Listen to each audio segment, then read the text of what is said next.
Hello everyone and welcome to the sixth lecture of binomial theorem. बच्चों, आज की lecture में हम लोग बात करने वाले हैं कि कोफिशिएंट क्या होता है, बायनोमियल कोफिशिएंट और कोफिशिएंट नॉर्मल कोफिशिएंट में क्या डिफरेंस होता है, और सम ऑफ बायनोमियल कोफिशिएंट हम लोग किस तरीके से निकाल सकते हैं। अब तक के हमारे 5 वीडियो अगर आपने नहीं देखा है तो प्लेलिस्ट में जाके पहले आप वो सारी वीडियो को देख लें, ताकि ये चीज़ बहुत ही अच्छी तरीके से आपको समझ में आए। तो चलिए बच्चों, आज के लेक्चर की स्टार्ट करते हैं। तो बेसिकली हम लोग यहाँ पे क्या डिस्कस करने वाले हैं ना, इस चीज को समझने के लिए आइए सबसे पहले मैं आपके सामने एक बेसिक सा एग्जांपल्स लिखता हूँ। जैसे मान लो मैं आपसे ये पूछता हूँ a प्लस बी एक्स की पावर क्यूब, और इसको एक्सपेंड करके लिखो। वैसे तो ये सीधा सीधा फॉर्मूला है, तो आप डायरेक्टली एक्सपेंड कर सकते हो, बट फिर भी मैं इसको इस पैटर्न पे लिखता हूँ 3c0, और a की पावर जो होंगे 3 हो जाएंगे और bx की पावर 0 हो जाएंगे। ये चीज मैं क्यों लिख रहा हूं अभी आपको समझ में आ जाएगा। देखो, मैं आपसे अगर नॉर्मली कोफिशिएंट पूछूं कि सिर्फ कोफिशिएंट बताओ, तो आपका जो जवाब होगा ना, आपका जवाब ऐसा कुछ हो जाएगा। आप सिंपली हमें बताओगे 3c0 ए की पावर क्यूब प्लस 3c1 ए की पावर 2b प्लस, वैसे प्लस लिखने की जरूरत है नहीं, मैं सिर्फ आपसे कोफिशिएंट पूछ रहा हूँ ना, तो कोफिशिएंट में तो आप सिर्फ ये चीज ही बोलोगे। तो आपका ये कुछ ऐसा हो जाएंगे, ये दूसरा हो जाएंगे, और फिर इसके आगे आप हमें बताओगे 3c2 ए और बी की पावर बोलोगे 2, देन इसके बाद आप बताओगे 3c3 और बी की पावर क्यूब। देखो बच्चों, यहाँ पे प्लस नहीं है, आप इस चीज को इग्नोर करके समझो कि यहाँ पे ये प्लस है ही नहीं, ये कुछ ऐसा है। ठीक है, तो मैं आपको यहाँ पे ये समझाना चाह रहा हूँ कि ये चीज जो लिखा हुआ है ना, इसको हम लोग क्या बोलते हैं, कोफिशिएंट बोलते हैं। नॉर्मल कोफिशिएंट लिखा हो तो आपको यही चीज समझना है, ये आपके कोफिशिएंट हो गए। तो फिर आपके माइंड में आ रहा होगा कि बायनोमियल कोफिशिएंट क्या हुआ। तो देखो बच्चों, बायनोमियल कोफिशिएंट हम लोग स्टार्टिंग से ही समझ रखे हैं, पास्कल ट्रायंगल के टाइम से ही बायनोमियल कोफिशिएंट पता है, बट फिर भी मैं इस चीज को दोबारा डिस्कस करता हूँ। तो जो हमारा 3c0, 3c1, 3c2 और 3c3 है, इन सबको हम लोग क्या बोलते हैं, बायनोमियल कोफिशिएंट बोलते हैं। आई होप आपको ये चीज समझ में आ रहा होगा। देन मैं अगर आपसे ऐसा पूछूं कि सम ऑफ कोफिशिएंट बताओ, ये बहुत इंपॉर्टेंट चीज मैं बता रहा हूँ, आपको ध्यान से लिखना है। सम ऑफ कोफिशिएंट बताओ, तो आप सिंपली लिखोगे 3c0 ए की पावर क्यूब प्लस 3c1 ए की पावर 2, और यहाँ पे b बोलोगे। देन इसके बाद 3c2 बोलोगे, a बोलोगे, b स्क्वायर बोलोगे। देन इसके बाद 3c3 बोलोगे और b की पावर क्यूब बोलोगे। तो ये आपके क्या हो गए, इसको हम लोग सम ऑफ कोफिशिएंट बोलेंगे। आप समझ पा रहे हो ना। अच्छा, यहाँ पे मैं आपसे चाहता तो ये चीज भी पूछ सकता था कि सम ऑफ बायनोमियल कोफिशिएंट बताओ। तो देखो, जब सम ऑफ बायनोमियल कोफिशिएंट आपसे पूछा जाए ना, तो आपका जवाब क्या होना चाहिए बताओ। तो आप लोग क्या बोलोगे ना, देखो, इसको तो हम लोग नॉर्मल कोफिशिएंट बोलते हैं, तो जैसे मैंने सम ऑफ कोफिशिएंट बोला तो आपने इन सब का सम बता दिया। अब मैं क्या पूछ रहा हूँ, सम ऑफ बायनोमियल कोफिशिएंट बताओ। तो देखो, ये सारे के सारे जो है आपके क्या है, बायनोमियल कोफिशिएंट है, और मैं इसका सम पूछ रहा हूँ, तो आपका जवाब सीधा हो जाएगा 3c0 plus 3c1 plus 3c2 plus 3c3। ये आपके क्या हो जाएंगे, सम ऑफ बायनोमियल कोफिशिएंट हो गए। तो आप समझ पा रहे हो ना, कोफिशिएंट किसको बोलेंगे, बायनोमियल कोफिशिएंट किसको बोलेंगे, और सम ऑफ कोफिशिएंट, ये चीज भी आपको अच्छे से क्लियर हुआ होगा। अगर आप इस चीज को समझ पा रहे हो ना, तो आपके सामने मैं एक छोटा सा एग्जांपल लिख रहा हूँ। आपके फर्स्ट एग्जांपल कुछ ऐसा है। अच्छा, इसी चीज को मैं ऐसा लिखूं तब भी वो सेम ही चीज हुआ, nc0 nc1x plus nc2 x square, और ये चीज चलते चलते कहाँ तक है, ncn x to the power n। तो ये सेम ही चीज हुआ। तो यहाँ पे मान लो मैं आपसे ये पूछता हूँ कि इसमें जो है ना, आप हमें सम ऑफ कोफिशिएंट बताओ। तो सम ऑफ कोफिशिएंट मैं पूछूं, तो इस केस में आपके जवाब क्या होने चाहिए। यहाँ पे आपके जो जवाब होगा ना, सम ऑफ कोफिशिएंट में बोलोगे C1 C0 C1 C2 up to कहाँ तक, प्लस Cn तक, और ये आपका सम ऑफ कोफिशिएंट होगा। और इस चीज को हम लोग कैसे फाइंड आउट कर सकते हैं, सम ऑफ कोफिशिएंट को। ये चीज भी मैं आपको समझाता हूँ, ठीक है। पहले आप ऊपर वाले प्रॉब्लम पे आ जाओ। जैसे अगर हम लोग यहाँ पे थोड़ा चीजों को ऑब्जर्व करें तो ये चीज आपको कब मिल रहा था, सम ऑफ कोफिशिएंट कब मिल रहा था। यहाँ पे ध्यान से देखो, जहां जहां पे x था ना, उस x को अगर हम लोग 1 से रिप्लेस करते तो हमें क्या मिल जा रहा है, सम ऑफ कोफिशिएंट मिल जा रहा है। समझ पा रहे हो ना। और ये चीज देखोगे तो यहाँ पे भी अप्लीकेबल हो रही है, जहां जहां पे x है आप उसको 1 से रिप्लेस करो तो आपको क्या मिल जा रहा है, सम ऑफ कोफिशिएंट मिल जा रहा है। और एक चीज इसमें और आप देखोगे ना, तो यहाँ पे जो सम ऑफ कोफिशिएंट है वही आपके क्या है, बायनोमियल कोफिशिएंट भी है। ऐसा हमेशा नहीं होता है, बट ये वाली एग्जांपल्स में ऐसा हो रहा है। तो मतलब यहाँ पे क्या है, सम ऑफ कोफिशिएंट और बायनोमियल कोफिशिएंट दोनों सेम है। जबकि मैं यहाँ पे बात करूँ तो यहाँ पे आपके ये बायनोमियल कोफिशिएंट है और ये आपके नॉर्मल कोफिशिएंट है। यहाँ पे देखोगे सम ऑफ बायनोमियल कोफिशिएंट और कोफिशिएंट दोनों अलग अलग चीजें हैं। तो बेसिकली मैं आपको ये समझाना चाह रहा हूँ कि सम ऑफ कोफिशिएंट और सम ऑफ बायनोमियल कोफिशिएंट दोनों अलग अलग चीजें होती है। जब कभी भी मैं आपसे ये पूछूं कि सम ऑफ कोफिशिएंट बताओ, तो जो भी आपके सामने एक्सप्रेशन दिए हुए होंगे ना, उसमें सिंपली आप वेरिएबल को 1 से रिप्लेस कर देना, आपको सम ऑफ कोफिशिएंट मिल जाएंगे। आपको क्या करना है, put x is equal to 1। मैं ऐसा समझ रहा हूँ कि अगर उसमें वेरिएबल x हुआ तो, या फिर मान लो एक से अधिक वेरिएबल हुआ x y z, तो सबको आप 1 से रिप्लेस कर दोगे तो आपको क्या मिल जाएगा, सम ऑफ कोफिशिएंट मिल जाएगा। ऐसा क्यों बता रहा हूँ, क्योंकि देखो यहाँ पे मैंने आपके सामने एक ये एग्जांपल्स लिया था ना, a प्लस बी एक्स, इसको हमने एक्सपेंड किया, इसमें x की जगह पे हमने 1 रखा, तो हमें देखो यहाँ पे सम ऑफ कोफिशिएंट मिल गया। और सम ऑफ बायनोमियल कोफिशिएंट में भी ये चीजें कभी कभी काम कर जाएगी, बट हमेशा काम नहीं करेगा। आपको इस चीज को ध्यान रखना है कि हमेशा बायनोमियल कोफिशिएंट निकालना होगा तो x बराबर 1 काम नहीं करेगा, बट इस केस में काम कर रहा है। यहाँ पे जब एक्सपेंशन 1 प्लस एक्स की पावर n होगा तो काम करेगा। तो आई होप यहाँ तक का डिस्कशन आपसे क्लियर होगा, आपका क्लियर होगा। मैंने कुछ भी नहीं बताया अब तक, बस ये बताया कि कोफिशिएंट्स क्या होते हैं, बायनोमियल कोफिशिएंट्स क्या होते हैं।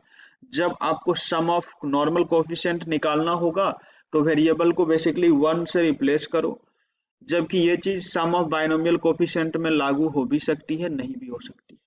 आई होप आपको इतना चीजें अच्छे से क्लियर हुआ होगा। अब आइए इसके बेसिस पे ना मैं कुछ एग्जाम्पल्स लिख रहा हूँ, आप उसको नोट डाउन कीजिए और साथ ही साथ उसका आंसर करने की ट्राई कीजिए। तो आज का लेक्चर का जो हमारा पहला प्रॉब्लम होगा, ये कुछ इस टाइप का दिया हुआ है। तो देखो बच्चों, आपके सामने ये फर्स्ट प्रॉब्लम कुछ इस टाइप के दिए हुए हैं और इसके अंडर में और भी बहुत सारे क्वेश्चंस दिए हुए हैं। तो आपको क्या बताना, इनमें सम ऑफ कोफिशिएंट फाइंड आउट करना है। तो सब लोग पहले आप खुद से इसका सॉल्यूशन निकालने की ट्राई कीजिए, देन जब मैं सॉल्व करूंगा तो आपको मेरे साथ इसका आंसर मैच कराना है। तो आइए हम लोग फर्स्ट वाली प्रॉब्लम को सॉल्व करते हैं। तो मैंने आपको क्या सिखाया कि जब कभी भी नॉर्मल आपको सम ऑफ कोफिशिएंट पूछा जाए तो सिंपली आप क्या करो, जो भी वेरिएबल्स दिए हुए हो उसको आप 1 से रिप्लेस करो। जैसे यहाँ पे दोनों को 1 से रिप्लेस कर दोगे तो 5 प्लस 4 और इसके पावर 10 बोले तो 9 टू दी पावर 10 आ जाएंगे, यही इसके आंसर हो जाएंगे। ठीक इसी प्रकार मैं इसकी बात करूँ तो यहाँ पे आप क्या करोगे, एक्स वाई और जेड सबको आप 1 से रिप्लेस करोगे, तो यहाँ से आपको क्या मिल जाएगा, 3 माइनस 2 प्लस 1 और इसकी पावर में 5 बोले तो ये चीज हो जाएंगे, 2 की पावर 5 बोले तो 32, ये तुम्हारे आंसर हो जाएंगे। ठीक इसी प्रकार मैं इसकी बात करूँ तो यहाँ पे भी क्या करोगे, एक्स एक ही वेरिएबल है जिसको तुम 1 से रिप्लेस कर लो और इसकी पावर 105 और यहाँ पे मल्टीप्लीकेशन में हो जाएगा 1 प्लस 2 माइनस 2 और इसकी पावर 50। और यहाँ से देखो ये चीज तुम्हारे 1 हो गए मल्टीप्लाइड बाय 1, क्योंकि ये वैल्यू भी 1 आएगा, तो यहाँ से फाइनली 1 मिल। सिमिलरली मैं इसकी बात करूँ तो यहाँ पे भी आपसे क्या पूछा जा रहा है, सम ऑफ कोफिशिएंट ही तो पूछा जा रहा है। तो x की जगह सिंपली आप x की जगह आप 1 रख लो, तो 25 माइनस 60 प्लस 22 प्लस 18 माइनस 6 की पावर 2013 आ जाएगा, और इसको सॉल्व करोगे तो -1 की पावर 2013 हो जाएंगे, तो यहाँ से जो आएंगे -1 इसकी आंसर हो जाएगी। तो बेसिकली सम ऑफ कोफिशिएंट को हम लोग कुछ इस तरीके से फाइंड आउट करते हैं। अभी मैं आपके सामने एक और इम्पोर्टेंट प्रॉब्लम लिख रहा हूँ, आप इसको खुद से सॉल्व करने की ट्राई कीजिएगा। तो सब लोग हमारे साथ ये वाली क्वेश्चंस को नोट डाउन कीजिए। तो देखो बच्चों, ये जो प्रॉब्लम है ना, ये कुछ इस तरह से दिया हुआ है। If the sum of all the coefficient in the following expansion vanishes then find the value of alpha. देखो इसका मतलब क्या हुआ ना, इसका मतलब ये हो गया, तो इसको तुम ऐसा लिखोगे ना, alpha square plus 3 alpha plus 2। तो इस लैंग्वेज का मतलब ये हुआ ना, नोमिनल कोफिशिएंट है ना इस एक्सपेंशन में, वो वैनिशेज हो रहा है, मतलब वो जीरो के इक्वल है बेसिकली, इसका मतलब ये हो गया। तो अल्फा की वैल्यूज क्या होंगी, तो यहाँ से आप अल्फा की वैल्यू इजीली फाइंड आउट कर सकते हो। इसको सिंप्लीफाई करोगे ना, तो ये चीज alpha square plus alpha plus 2 alpha plus 2 is equal to 0 हो जाएगा। और फर्दर सिंप्लीफाई करोगे तो ये चीज अल्फा प्लस 1 मल्टीप्लीकेशन में alpha plus 2 is equal to 0 आ जाएंगे। डेट मीन्स अल्फा की जो वैल्यू आएंगे वो -1 एंड -2 आ जाएंगे। ये इसका मतलब हुआ। इसका भी मतलब सिमिलरली आप ऐसा ही समझो, इसका जो सम ऑफ कोफिशिएंट है वो भी वैनिशेस है, मतलब कि यहाँ से आपको जो मिलेगा ना alpha square plus 2 alpha plus 1, ये भी बेसिकली जीरो के इक्वल है। डेट मीन्स अल्फा प्लस 1 का ये होल स्क्वायर है is equal to 0। That means alpha की जो वैल्यू होगी ये -1 होगी। और यही इस पार्टिकुलर प्रॉब्लम का आंसर हो जाएगा। आई होप आपको ये चीजें बहुत ही अच्छी तरीके से समझ में आया होगा।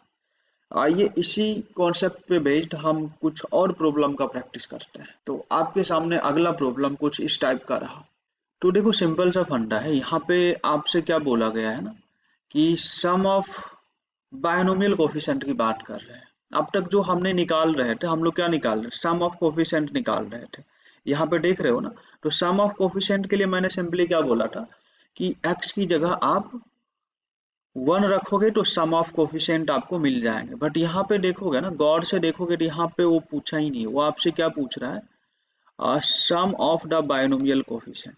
तो मतलब x की जगह 1 रखने से बायनोमियल कोफिशिएंट मिल भी सकता है, नहीं भी मिल सकता है, तो हम लोग श्योर नहीं है, इसलिए हम x की जगह 1 रख के नहीं सोचेंगे। बाकी आप में से कोई बच्चा ये सोच रहा होगा ना कि इसमें चलो x की जगह 1 रखो, 2 प्लस 1/1 और इसकी पावर n बोले तो 3 की पावर n क्यों नहीं आंसर होगा। तो बच्चों मैं आपको बताना चाहूंगा, x की जगह जब हम लोग 1 रखते हैं ना, तो उसमें हमें ये वाली कोफिशिएंट मिलती है। देखो सबसे पहला मैं एग्जांपल्स पे आना चाहूंगा।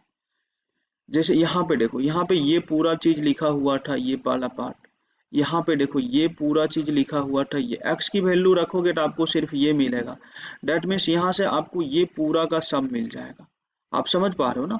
और यहाँ जो प्रॉब्लम आपके सामने दिया हुआ है ना, वो कोफिशिएंट का सम नहीं पूछा जा रहा है।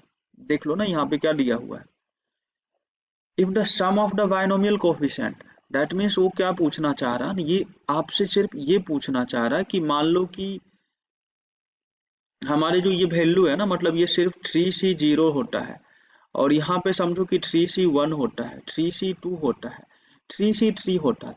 इन सब का सम इसमें दिया हुआ है। मतलब इस प्रॉब्लम के हिसाब से मैं बात करूँ ना, तो यहाँ पे जो लिखा हुआ है लैंग्वेज है, if the sum of the binomial coefficient of this expansion is equal to 256। That means वो इसकी बात कर रहा है, NC0 plus NC1 plus NC2 plus up to कहाँ तक, NCN। इसका सम बता रहा है कि 256 है। मतलब वो बायनोमियल कोफिशिएंट के सम 256 के इक्वल है, ऐसा बोला है, ना कि 3 की power n is equal to आप 256 करोगे। 3 की पावर n की बात जैसे ही करोगे तो ये तो आपका नॉर्मल सम ऑफ कोफिशिएंट हो जाएगा। बट यहाँ पे सम ऑफ द बायनोमियल कोफिशिएंट बोला है, इसलिए ये दो अलग अलग मतलब हुआ। लेक्चर के स्टार्टिंग में ही मैंने इस चीज को समझाया। तो यहाँ पे सम ऑफ बायनोमियल कोफिशिएंट बोला जा रहा है, इसलिए हम ये चीज को ना सोच करके हमें ये सोचना है। और अब तुम बोलोगे कि इस चीज को कैसे फाइंड आउट किया जाए। तो देखो इस चीज को फाइंड आउट करने का तरीका मैं समझाता हूँ आपको। बाकी इतना तो आपको समझ में आया होगा, सम ऑफ बायनोमियल कोफिशिएंट पूछा गया इसलिए हमने इसको ऐसा लिखा। इस चीज को समझने के लिए सबसे पहले आप मतलब इसका एक्सप्लेनेशन दीजिए, मतलब एक्सपेंशन बताइए। आप बोलोगे C0 C1x C2x² प्लस ये चीज चलते चलते कहाँ तक CN XN। मैं C0 C1 C2 up to CN लिख रहा हूँ, तो इसका मतलब आप ये समझो NC0 NC1 NC2 up to NCN ही है। तो अभी आपको रिक्वायर्ड क्या है, C0 plus C1 plus C2 plus up to CN तक का वैल्यू चाहिए। तो ये चीज कब मिलेगा, देखो ना आपको ये चीज दिख रहा होगा कि यहाँ पे जो वेरिएबल है ना, इसको अगर हम लोग 1 से रिप्लेस करें तो ये सेम चीज मिल जाएगा। मतलब आप क्या करो, दोनों साइड इसमें x की जगह 1 रख लो, तो ये 1 + 1 की पावर n हो जाएंगे, इसके इज इक्वल टू ये। डेट मीन्स इसका जो वैल्यू हो गया वो क्या आ जाएगा, 2 की पावर n की इक्वल हो जाएंगे। तो कहने का मतलब यहाँ पे तुम्हें क्या दिया हुआ है, 2 की power n is equal to 256, और इसको अच्छे से एक्सपेंड करोगे ना तो ये 2 की पावर 8 होता है। तो कहने का मतलब 2 की power n is equal to 2 की पावर 8 दिया हुआ है, that means n is equal to 8 आपको मिल गया। और अभी जो आपके सामने बायनोमियल एक्सपेंशन ये है, ये कुछ ऐसा बन गया ना, 2x + 1/x और इसकी पावर 8। और इसमें आपको क्या चाहिए, इसमें इन जो कांस्टेंट टर्म है ना वो क्या हो गए वो बताना है। कांस्टेंट टर्म बोले तो इसमें आप क्या देख लो, x की पावर 0 का कोफिशिएंट देख लो। कांस्टेंट टर्म बोले तो इस एक्सपेंशन में क्या होगा, x होगा ही नहीं, तभी तो कांस्टेंट टर्म होगा। x होगा ही नहीं, दैट मीन्स ये चीज कुछ ऐसा होगा, जनरल टर्म लिखो 8CR 2x की पावर 8 - r और 1/x की पावर r लिख लोगे। इस चीज को फर्दर सिंप्लीफाई करोगे तो ये चीज कुछ ऐसा आ जाएगा, 8CR और 2 की पावर 8 - r, और x की पावर देखो ये 8 - r होंगे, और 1/x की पावर r बोले तो ये -r हो जाएंगे। दैट मीन्स यहाँ से आपको क्या मिल रहा है, यहाँ से कुछ ऐसा मिल रहा है, इसमें आपको x की पावर 0 का कोफिशिएंट देखना है, 8CR 2 की पावर 8 - r, और ये देखो x की पावर 8 - 2r, और इसको आप इससे इक्वेट कर लो। तो यहाँ से क्या मिल जाएगा, 8 - 2r is equal to 0, that means r is equal to 4। और यहाँ से तुम्हें जो रिजल्ट मिलेंगे 8C4 2 की पावर 4। इस चीज को फाइनली सिंप्लीफाई करोगे तो 1120 आंसर आ जाएगा। आई होप आपको ये चीजें बहुत ही अच्छी तरीके से समझ में आया होगा। अच्छा, मैं अगला प्रॉब्लम आपसे पूछूं इसी कॉन्सेप्ट पे बेस्ड, तो उसका भी आप लोग आंसर कर सकते हो, इसलिए मैं प्रॉब्लम लिख रहा हूँ, आप भी हमारे साथ प्रॉब्लम को नोट डाउन कीजिए। देन इसके बाद हम लोग साथ में इसको सॉल्व करेंगे। तो आपका अगला प्रॉब्लम कुछ इस तरह से ये रहा। तो देखो बच्चों, इस प्रॉब्लम को हम लोग किस तरीके से सॉल्व करेंगे, बहुत ही अच्छा प्रॉब्लम है, सब लोग इसको सीरियसली ट्राई करना। तो अब तक का जो डिस्कशन रहा है, उस डिस्कशन के हिसाब से अगर आपके माइंड में ये चीज आ रहा है कि सर x की जगह पे आप 1 रख लो और यहाँ से सीधा लिखो 1 + 2 इसकी पावर 40 बोले तो 3 की पावर 40, अगर आप में से कुछ लोग ऐसा सोच रहे हैं तो मैं बताना चाहूंगा कि ये जवाब गलत है। क्यों गलत है, यहाँ पे लैंग्वेज पे ध्यान से फोकस करो। Find the sum of coefficient of integral power of x। आप जो बता रहे हो ना वो इंटीग्रल पावर ऑफ x नहीं है। कैसे नहीं है, इस चीज को मैं थोड़ा सा एक्सपेंड करके लिखता हूँ। 1 + 2√x है और इसकी पावर में 40 है, तो इसको जैसे ही आप एक्सपेंड करोगे तो ये चीज क्या आ जाएगा, 40C0, और फिर अगला जो होगा वो तुम्हारे हो जाएंगे 40C1, और ये 2√x की पावर 1। देन इसके बाद जो होंगे 40C2 और 2√x की पावर ये 2 होंगे। देन ये चीज होंगे 40C3, और यहाँ पे लिखोगे 2√x और इसकी पावर 3, और ये चीज चलते जाएंगे तुम्हारे 40C40 तक। तो यहाँ पे तुम गौर से देखोगे ना तो ये चीज तुम्हारे इंटीग्रल पावर ऑफ x नहीं हुआ, क्योंकि स्क्वायर रूट ऑफ x का मतलब x की पावर 1/2। फिर इसकी बात करोगे तो ये चीज भी नहीं हुआ। तो आप जो x की जगह 1 रखे हो ना उसमें ये चीज भी इंक्लूड है और ये चीज भी इंक्लूड है। बट तुमसे जो पूछा गया है ना वो इंटीग्रल पावर ऑफ x पूछा गया है। जैसे इसकी बात करोगे ना तो यहाँ पे क्या x की पावर 0 है, मतलब इस चीज को लिखो C0 x की पावर 0 है। देन इसके बाद क्या है, यहाँ पे देखो C2 x की पावर 1/2 इसकी पावर 2, तो ओनली x है। इस टाइप की चीज आपसे पूछा गया है। C4 और ये देखोगे जिसके ये 2 हो जाएंगे, क्योंकि x की पावर 1/2 और इसकी पावर 4 होंगे तो कैंसिल होके ऐसा हो जाएंगे। तो बेसिकली आपसे ये चीज पूछा जा रहा है, इसका जो होगा ना सम ऑफ कोफिशिएंट आपको वो बताना है। तो आप इस तरीके से ये आंसर करोगे तो ये चीज गलत हो जाएगा। तो फिर आप इस चीज को कैसे फाइंड आउट करोगे, तो नोट करके लिखो। मैं एक बहुत ही इंपॉर्टेंट चीज आपको समझाना चाह रहा हूँ। जैसे नोट में आपको क्या लिखना है ना, जैसे मान लो 1 + x की पावर n है, वैसे ये चीज मैंने फर्स्ट लेक्चर में भी डिस्कस किया है बट अभी मैं दोबारा रिमाइंड करा दे रहा हूँ। इसका एक्सपेंशन ये होता है C0 C1x + C2 x square plus C three x cube, और ये चीज चलते चलते कहाँ तक चलता है, C N x to the power N. तो मैंने आपको बताया था कि जैसे मान लो इसमें अल्टरनेट टर्म टर्म का सम चाहिए, जैसे कि अभी हमें रिक्वायर्ड में ये चीज है, ये वाला समझ पा रहे हो ना। तो वहां पे जो था ना वो सीधा सीधा लिखा हुआ था, वन प्लस एक्स वो फ्रैक्शन में नहीं लिखा हुआ था। तो मैंने बोला था कि अगर ये चीज चाहिए और ये ऐसा वाला चाहिए तो आप सिंपली दूसरे चीज को आप ऐसा लिखो, वन माइनस एक्स की पावर है ना, और ये चीज कुछ ऐसा आ जा रहा था ना, C one X plus C two X square minus C three x cube, ऐसा कुछ चलता जा रहा था। आप इन दोनों को जोड़ते थे तो आपको मतलब इन दोनों का सम मिल जाता था, देन इसके बाद इन दोनों का सम मिल जाता था। तो आप में से कुछ बच्चे के माइंड में ये चीज भी आ रहा होगा कि इसको भी चलो हम इस तरीके से करते हैं।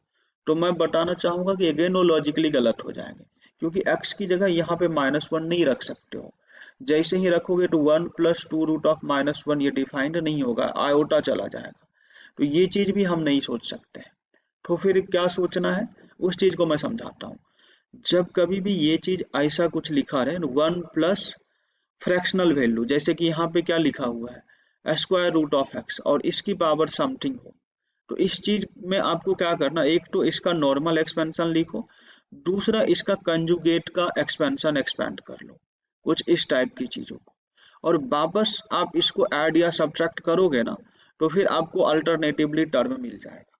समझ पा रहे हो ना, मैं आपको ये चीज समझाना चाह रहा हूँ कि जब कभी भी अल्टरनेट टर्म्स चाहिए तो उस केस में आप क्या लिखो ना, उसको कंजुगेट का मतलब एक्सपेंशन लिखो और दोनों को ऐड या सब्ट्रैक्ट कर दो, और वहां से आपको अल्टरनेट टर्म मिल जाएंगे। बाकी इस टाइप की सिचुएशंस हो तो वहां पे +1 -1 करने से हो जाएगा। और अभी जो हम लोग जिस तरह की सिचुएशंस में फंसे हुए हैं, जैसे कि ये प्रॉब्लम है, इस केस में उसके कंजुगेट को ओपन करके लिखना पड़ेगा। तो आपको अल्टरनेट प्लस या माइनस करने से आपको अल्टरनेट टर्म्स मिल जाएंगे।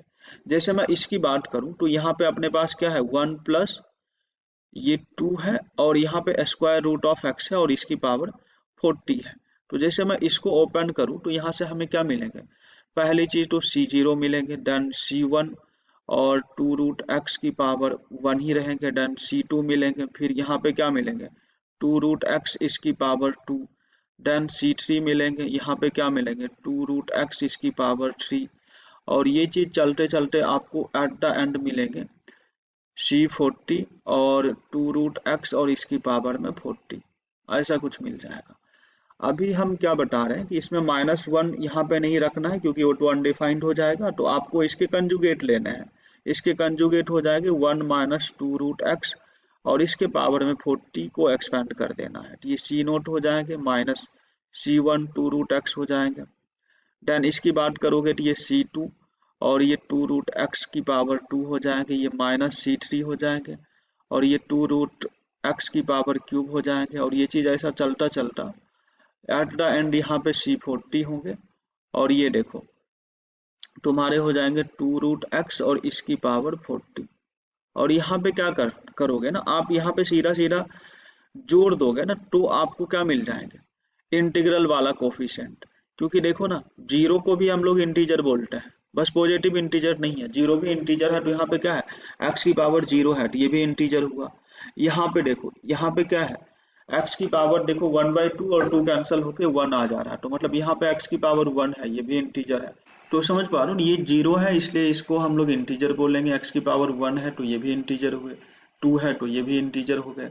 बाकी मैं इसकी बात करूं तो x की पावर क्या है, 3/2, ये फ्रैक्शन है, और हम जोड़ देंगे ये चीज कैंसिल ही हो जाएंगे। तो यहाँ से अपने को क्या मिल जाएगा, 1 प्लस 2 रूट एक्स इसकी पावर में 40 मिलेंगे, प्लस ऑफ कुछ ऐसा मिल जाएंगे 1 माइनस 2 रूट एक्स और इसकी पावर में 40, और राइट साइड में मिलेंगे twice of C0 plus C2 2 root x की पावर 2, और फिर अगला मिलेगा हमें C4 और 2 रूट एक्स की पावर 4, और ये चीज चलते जाएंगे। यही चीज हमारा रिक्वायर्ड है। अभी इसमें क्या चाहिए ना, इंटीग्रल जो एक्स की पावर होगी ना उसकी कोफिशिएंट का सम चाहिए, तो यही है।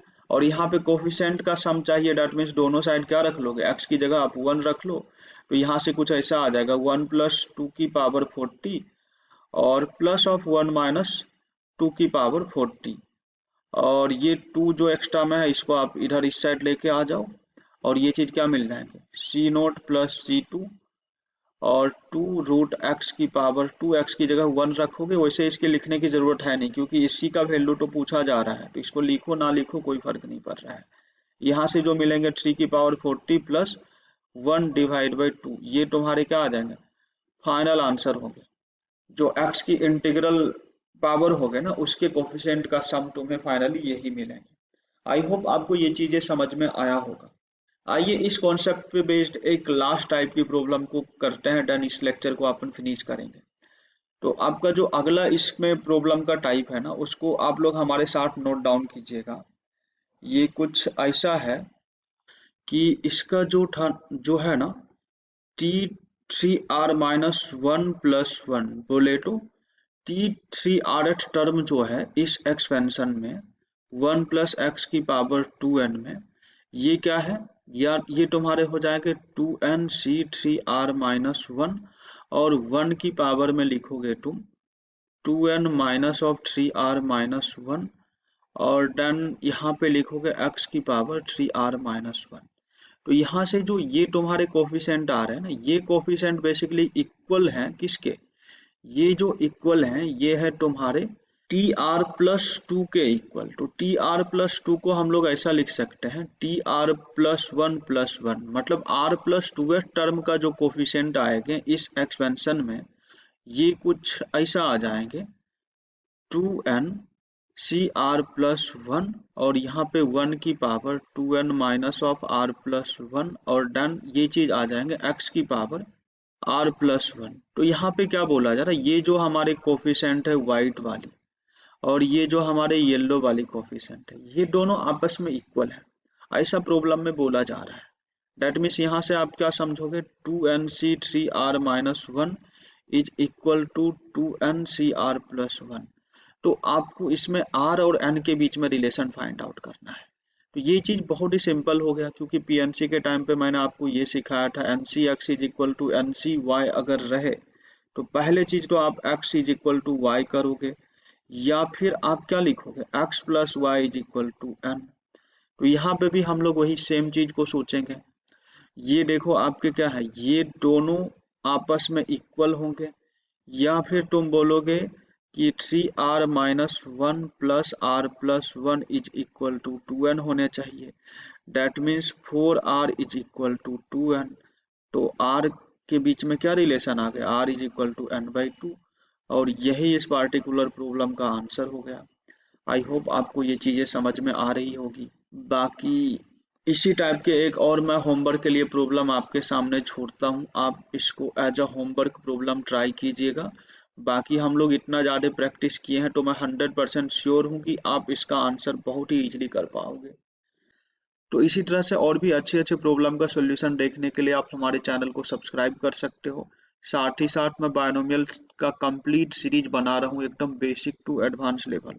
तो हर दिन इस चैनल्स पे नए नए लेक्चर्स आते हैं, आप उसको देख के अपना कॉन्सेप्ट स्ट्रॉन्ग कर सकते हो। बाकी किसी भी तरह की हेल्प चाहिए, कुछ प्रॉब्लम पे आप स्ट्रगल कर पा रहे हो आपसे नहीं हो पा रहा है तो कमेंट करके हमें बता सकते हो। नेक्स्ट डे मैं उसका वीडियो सॉल्यूशंस भी बना के आपको भेज दूंगा। बाकी चलिए बच्चों हम लोग मिलते हैं नेक्स्ट वीडियो में and thank you so much for watching this video.